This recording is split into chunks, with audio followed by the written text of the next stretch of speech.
Hello, I'm Barb. I'm the author of the Diaries of Liberty the Pug. I like to read their stories each week to help children understand how to take care and love animals. The books are fun and joyful and full of love, and the children will learn much by taking care of each other and their animals. Today we're reading out of book 4, The Diaries of Liberty the Pug. You can see the girls there. That's Liberty, Ebony Rose Pippa, and Pippa's giraffe. This is book 4, 3 pugs and a giraffe. You will notice that this is the giraffe right here that's been with Pippa, who is right here, her whole life, ever since she came to live with us. This is Liberty here, who's thinking about a snooze right now. And this is Ebony Rose, who just is quite the mummy's girl and often has a dress on for her arthritis in her back. So here we go. Today we're reading Garden Visitors. I wonder who the visitors are. You'll see that the girls are outside in the garden on the redwood deck. Again, you will see Liberty, Ebony Rose, and Pippa with her giraffe. Okay, garden visitors. Pippa loves the little parakeets, and Mum and Daddy have given them names. Now their family, the yellow and the green parakeet, is a little girl, and her name is Bubble. The blue and white parakeet is a little boy, and his name is Squeak. We think their names are pretty funny, Bubble and Squeak. If you're a British little boy and girl listening to my stories, you'll know what Bubble and Squeak is. I expect Mum cooks it for you. Liberty is here and she's blind, and I'm reading as if Liberty is telling the story because it's all about her. The parakeets we got last week, remember? This morning, Daddy is hanging Bubble and Squeak's cage in the shade from a big hook under the roof of the redwood deck.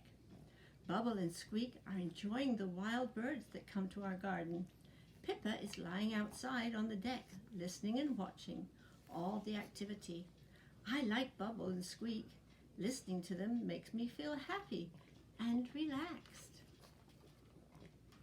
Sitting on a perch in their cage, Bubble and Squeak chatter and sing. Their singing brings new birds into our garden.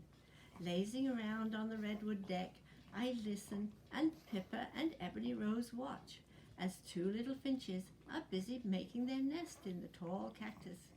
Ebony Rose tells me the little finches are working very hard, gathering tiny bits of dried bark and dry leaves. Then they fly off with it in their mouth to make a nest. I can hear the little tweet of the hummingbirds, and I remember what they looked like and how tiny they are. What is that pecking noise I hear? Pippa tells me we have a new bird in our garden, and it is pecking with its long beak on the trunk of the tall jacaranda tree. Pippa whispers in my ear, the bird that is making the pecking sounds looks very different. I have never seen this kind of bird in the garden before. She tells me that the new bird is beige, brown, and black, with a striped pattern on its back with a red dot on its forehead. Do you know what that could be? Mum hears the pecking and joins us in the garden to see where the pecking noise is coming from. She picks me up so I can listen to the pecking noise with her. Mum is saying to me, Libby, we have a new visitor in the garden, and his name is Mr. Woodpecker. He is a ladderback woodpecker.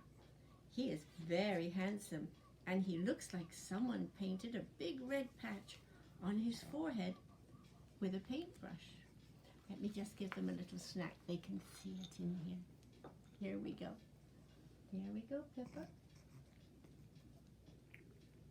One for you. You dropped yours. Good girl. One for you. Maybe they'll settle down now.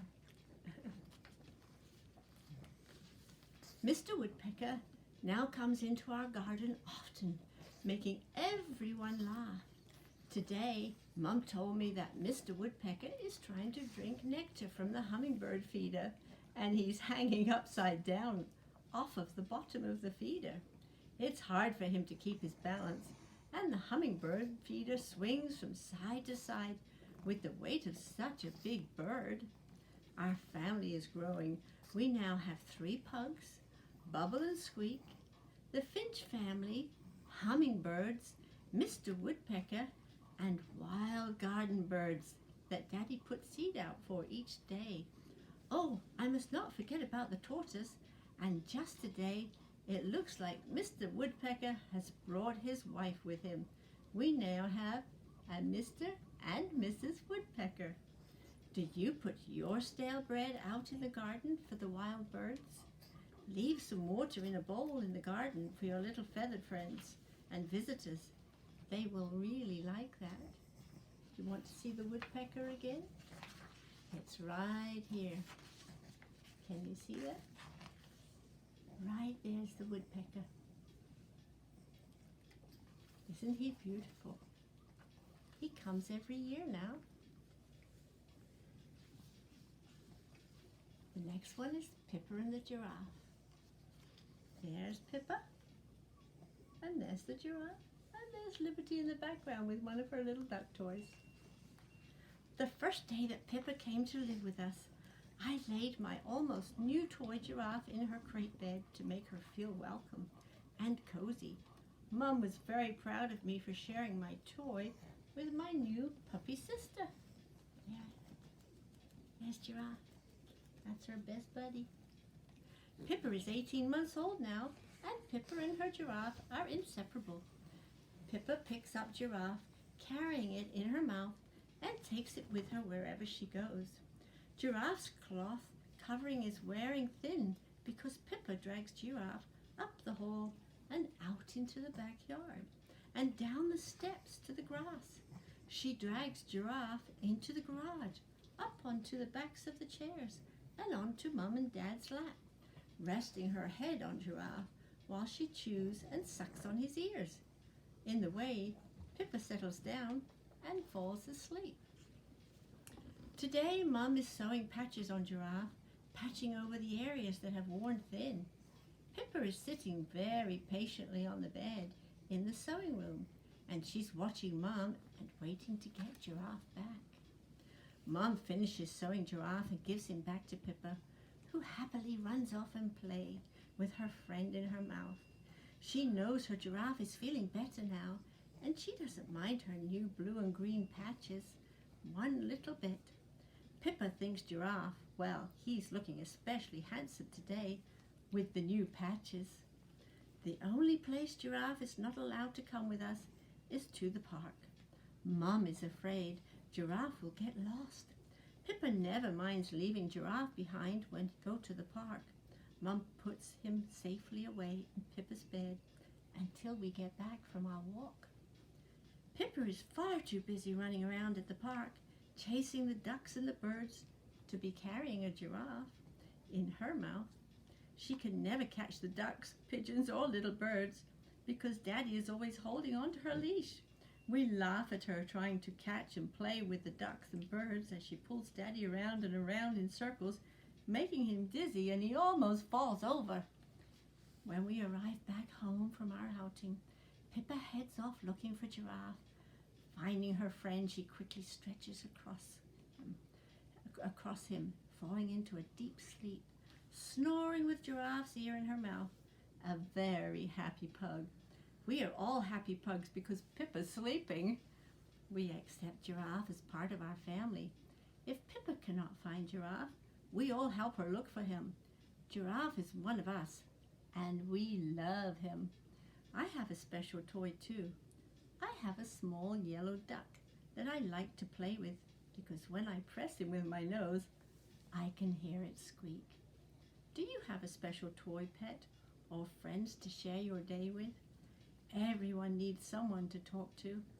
I know Giraffe is a very good listener. That's all today. I hope you enjoyed our reading. Here's Pippa and Liberty fast asleep on their toys. I'll see you next week. And if you want to purchase any of Liberty's books, you can go to my website, the Diaries of Liberty the Pug.com, or visit Legea Books, who publish my books. Thank you for listening. See you next week.